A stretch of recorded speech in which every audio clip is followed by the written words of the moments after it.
important.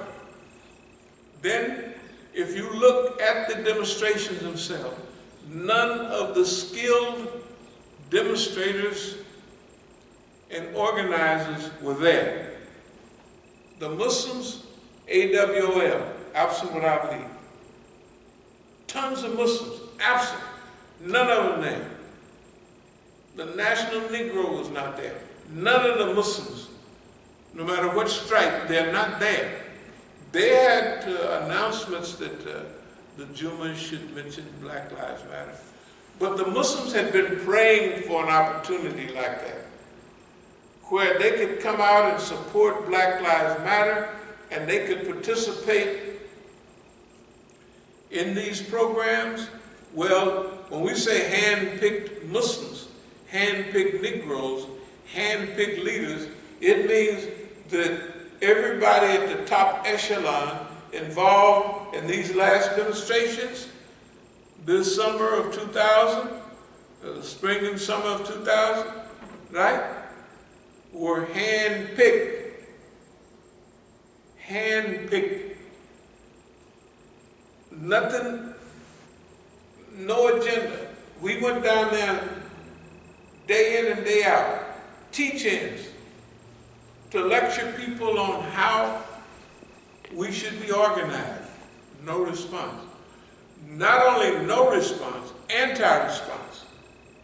That means the media didn't want to hear it. If anybody had a camera close by with an official media, they clicked that boy off when we got there. All of them did. They clicked them off. Therefore, we want to have a big fanfare. We want to cut it, and it's all over. That's what it is right now. Right? And we're dependent on the largesse of Congress and everybody else to follow through with what they were supposed to do. There's no message of new worldism. There's no eye-opening message, heart-opening message about this is our opportunity to form a new America. This is our opportunity to visualize the kind of country, the kind of world we want to live in, and then organize in order to do it. There is no message coming out of those people about alternative. Just imagine now, alternative. Defund the police? Don't defund them, just don't call them anymore. When you organize your community, it's your opportunity. The churches can easily organize with all the churches here in D.C., big ones. They got plenty of room, they got plenty of space. They got the people with the ideology, the background. All we have to do is start doing the work that Jesus, Muhammad, and Musa alayhi salam, Moses that is, that they did in their own community. That's what they were there for. They were there as a refuge. So, if you stop calling the police, right, about drugs, you have an organization in whichever church is okay, this church, drugs is your thing. The other church, homelessness is yours. The other type is social, marriage counseling and all that. So instead of calling the police and getting your husband killed by the police, right, which happens, they call, right? Ignore the police. Call your church institutions. They counsel. They come there. It's a team of them. They're unarmed. They tell you the husband is beating the wife. Nowadays it might be the wife beating the husband. But let's say that happens. Okay, you're not threatening to the brother. Well, brother, hey man, let's cool off. Let's go for a run, a walk, a movie. Let's go have lunch. And they're constantly, there's 2, 3 of y'all there, talking with the brother. To counsel him, to calm him down. It's another group of sisters staying with the sister. counseling her. See what I mean? This is from the church. This is when we organize to take care of our own business. It takes the spotlight off those guys. You're not telling them to defund the police. You can fund them all we want. We're not going to use them. You see what I mean? We are not going to use that system. When something is not used that much, it withers up and dies on its own. They have no use. The other thing it do, it strengthens your neighborhood institutions. Therefore, what we do with the drugs is we make drugs legal. Not for Muslims, but for Americans. Why? Because drugs is the avenue that they use to militarize the police, to drive into your neighborhood, to always come into your neighborhood, and to occupy your neighborhood. Drugs is the excuse. Drugs is a miracle thing for them. It kills the community, and it gives the police the ability to come in and do anything they want to you because you're in a high crime neighborhood.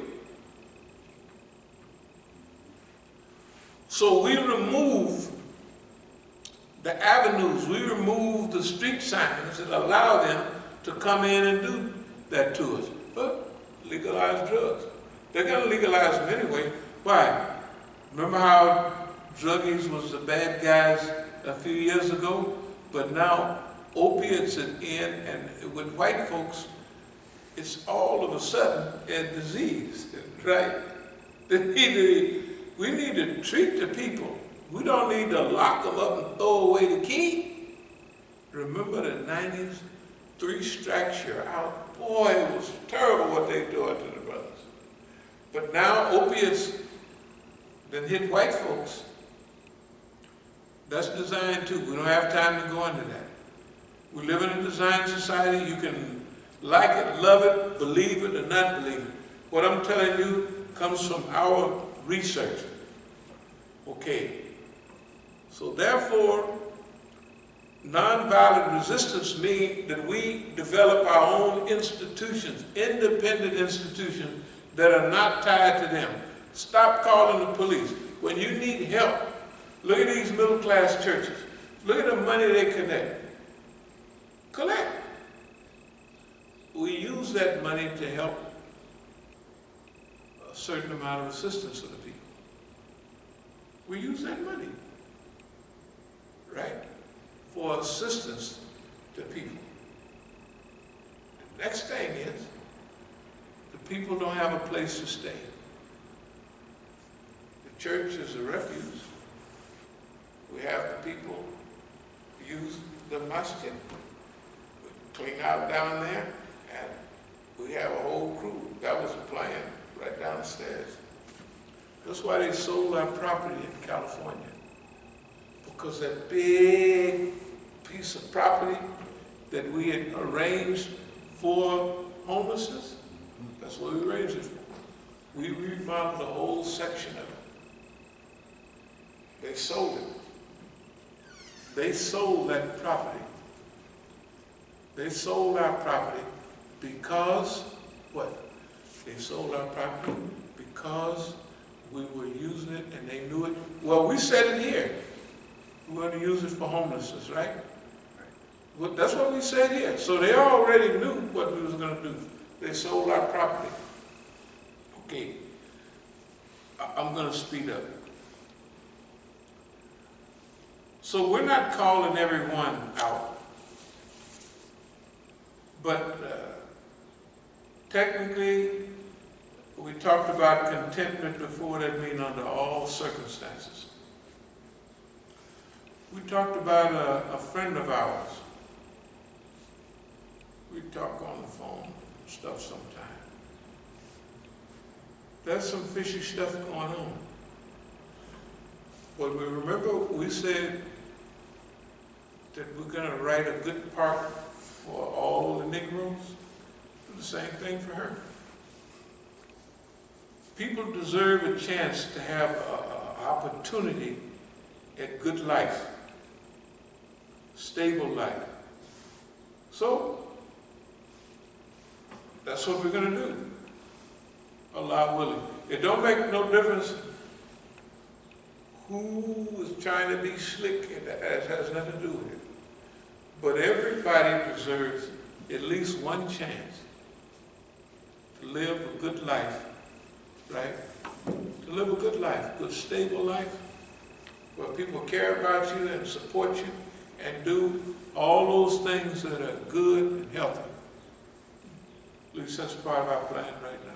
We talked about architect, archivists, historicists, chronicleists, documentalists. That's the whole thing. All the stuff we're talking about. This has been our move for over 30 years now, I would say. This idea formulated, I think some of the paperwork we showed y'all last few days, right. It came from Clear the Air, 1986. Clear the Air, 1986. That's what we're doing now, clearing the air. Like we had to clear the air at that time, explain all the stuff that's been going on. That's what we're doing here. We're clearing the air. We're paving the way for our next stage. When we started that then, we only had the Masjid in Oakland. They had closed the one down in Denver in 82. But we learned from that. When they closed our Masjid in 82, well, they didn't close it, but they attacked it heavily. Technically, we opened the Masjid in Denver in 82, before we opened the Masjid in Oakland. We bought the Masjid in Oakland, but we remodeled it over. It took us a year or more to, you know, get into plumbing and get everything hooked up. So, when they hit us in 82, they thought there was going to be a knockout blow. This is when sabotage, infiltrate. Boy, that was a beautiful masjid. All young people, of course. Well, even I was young then, 82, kind of young. It was a while back. Sufis, Shias, Sunnis, whites, blacks, Arabs, Persians, everybody. Nice. But the government ran their scheme, and thank God they just woke us up completely to what they had in mind for us. They gave us, this is what you got going for your home. This is where we're coming from. In 82, before we even opened the Masjid in Oakland, right? We had bought it in 81, but we didn't open it till January 83. In other words, we worked on it for about a year. And it's ready to open. New carpet, everything like that. But before we opened the Masjid in Oakland, the government had showed us where they was coming from.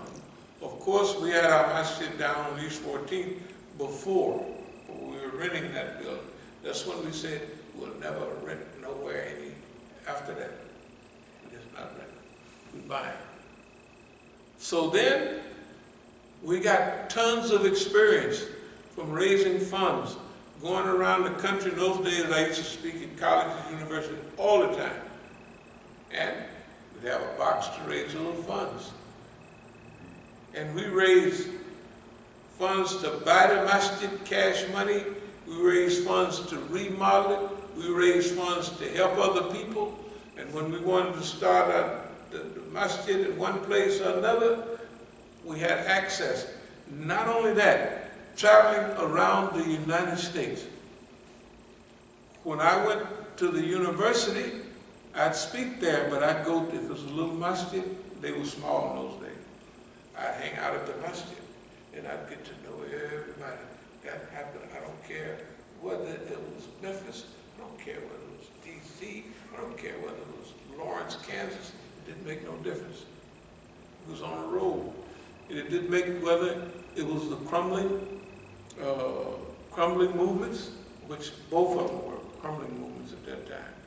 Islamic Party, they was in exile. They was getting ready to go to exile, and they were in exile at that time. Dar al-Islam movement, we was right in the middle of the government breaking it down. So we experienced all of that. Now, since we was pro-Dar,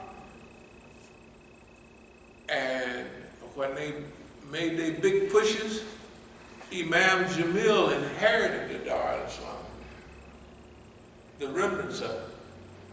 And we was with him. So we got all the heavy stuff. You know, we got everything right away.